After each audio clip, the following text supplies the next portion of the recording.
This question is from CBSE 2025 physics examination.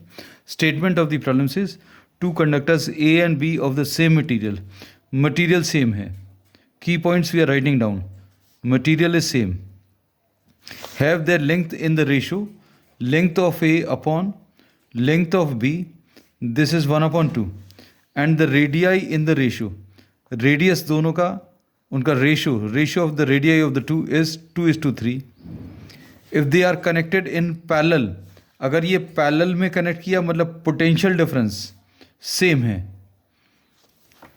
If they are connected in parallel across a battery then the ratio of V upon V B, हम लोगों को V A upon V B calculate करना है of the drift velocities. This V A upon V B is the ratio of the drift velocities, ये calculate करना है.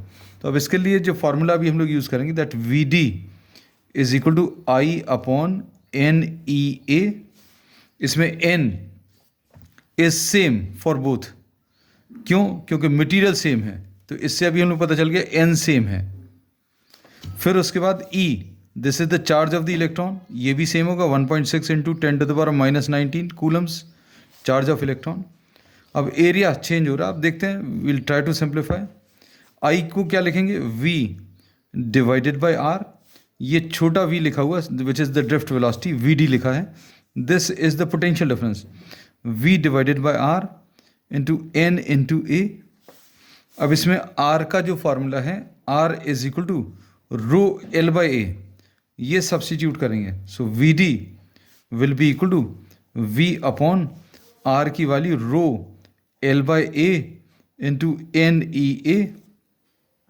इसमें a और a कैंसिल होगा. अब इसको अगर आप ध्यान से देखें, एरिया कैंसिल हो गया. अब क्या क्या चीज़ इसमें कांस्टेंट है इस एक्सप्रेशन में? v कांस्टेंट है, rho the resistivity this also depends on the material, ये भी कांस्टेंट है, n भी कांस्टेंट है और e भी कांस्टेंट है. अप्लाइड पोटेंशियल डिफरेंस भी सेम है, तो इसमें ये सेम है, ये भी सेम है, ये भी कांस्टेंट है और ये भी कांस्टेंट है. So we say that V D into L, this will be equal to V upon rho n into E.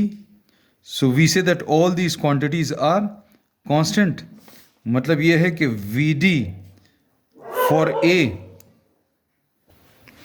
length for A will be equal to VD for B into length for B. So we have to find out VD for A upon VD for B, ये निकालना है. So this will be equal to LB upon LA, और LA upon LB दिया है, तो LB upon LA will be the reciprocal of this, इसका reciprocal. So this will be equal to 2. So answer to this is option A.